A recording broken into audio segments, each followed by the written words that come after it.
Kyle, so there's been a lot of pressure on the back line this season. How has it been for you in the center back role? Me personally, I enjoy the role. It's just keeping a tight line, tight back four, and making no mistakes. We can't afford to take risk in the back. That's for our attackers and offense. So 0 mistakes in the back, and we will keep a clean sheet. Now, you mentioned staying tight in the back line. How comfortable are you controlling the back line, and can you see your teammates responding? I try as much as I can to talk to my right center back, Ryan Howe, my outside backs, keeping them tight. We don't want them getting stretched too far wide, and they listen. For example, I give Ryan a direction that he's got a man on his left shoulder. He looks, he gives me a thumbs up, we move on, and we keep it tight. The team has a big conference game against Green Bay coming up on Saturday. What do the players need to do in order to get the results that they want? Each individual needs to take care of their individual wins, as we put it, and they need to own their zone, which means going in strong in tackles, winning the aerial battles, and scoring goals for offense. Conference game against Green Bay coming up on Saturday. Having such a long history in the league, what do you see Green Bay bringing to the table? Green Bay has always been a very competitive team. They're one of the few teams that have won in the last 6 years the conference title and represent the conference in the NCAA tournament. So they've had a good history.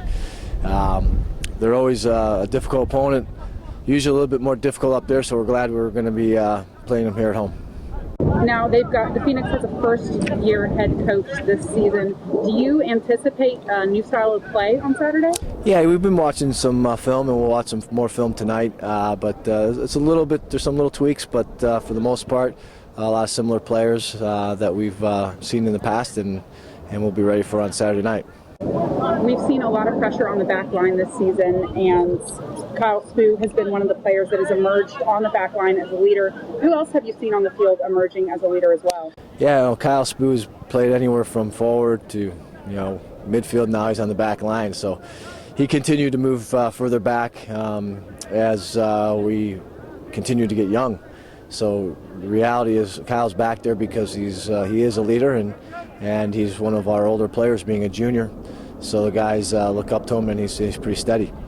As for other leadership, out there you have Pete, who's always been a leader, Pete McCune. So he's been great for us, and Andrew Raymonds has been stepping up in the early part of the season, and we're going to be looking for some more leadership out of him in the next couple games.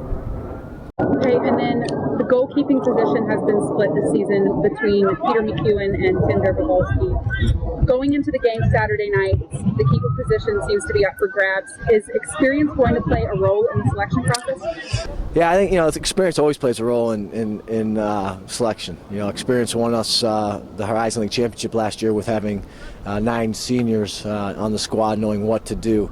So yeah. Always experience has some determining factor in our selection process. So we will take that in consideration, and also the training ground. How well they've been training. So it's been a very healthy, competitive environment for both the goalkeepers. With Dobro coming in and competing right away, and Pete coming off the season he did last year, being the MVP of the Horizon League tournament.